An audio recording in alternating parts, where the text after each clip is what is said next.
వరుణదేవుడు కరుణించాలని, పాడి పంటలు బాగా పండాలని, ఊరంతా సస్యశ్యామలం కావాలని కిల్లా డిచ్పల్లి గ్రామస్తులు కప్పతల్లి గోపాల కల్వ ఆటలాడారు.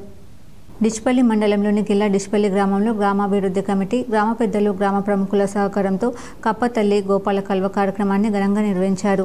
యువకులు, గ్రామస్తులు పెద్ద ఎత్తున పాల్గొని వరుణ దేవుణ్ణి ప్రసన్నం చేసుకోవడానికి ఆటలాడారు. గ్రామస్తులు, మహిళలు పెద్ద ఎత్తున పాల్గొని కన్నుల పండుగగా వీక్షించారు.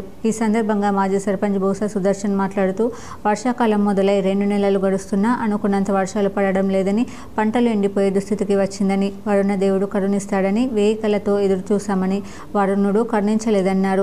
వర్షాలు సమృద్ధిగా కురవనప్పుడు గ్రామంలో 2 రోజుల పాటు కార్యక్రమాలను నిర్వహిస్తామని, మొదటి రోజు కప్పతల్లి ఆటలాడుతూ కప్పతల్లిని ఊరంతా ఊరేగించి చెరువులో నిమజ్జనం చేస్తామని, 2వ రోజు గోపాల కల్వ ఆటలాడుతూ ఉట్టి పగలగొట్టి ప్రసాదాన్ని పంచిపెడతామని, ఉట్టి పగలగొట్టడానికి పోటీలు నిర్వహిస్తామని, యువకులు పెద్ద ఎత్తున పాల్గొని పోటీ పడతారని, గ్రామంలో ఆనందోత్సవమైన వాతావరణం ఏర్పడుతుందన్నారు.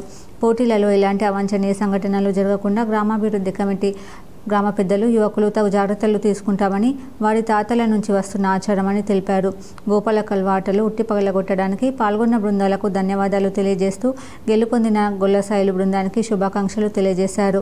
ఈ కార్యక్రమంలో గ్రామాభివృద్ధి కమిటీ సభ్యులు ఆసది కిషన్, వడ్ల ప్రశాంత్, మాజీ సర్పంచ్లు బోస సుదర్శన్, డాక్టర్ ఏజీ దాస్, ఆలయ కమిటీ చైర్మన్ జంగం శాంతయ్య తదితరులు పాల్గొన్నారు.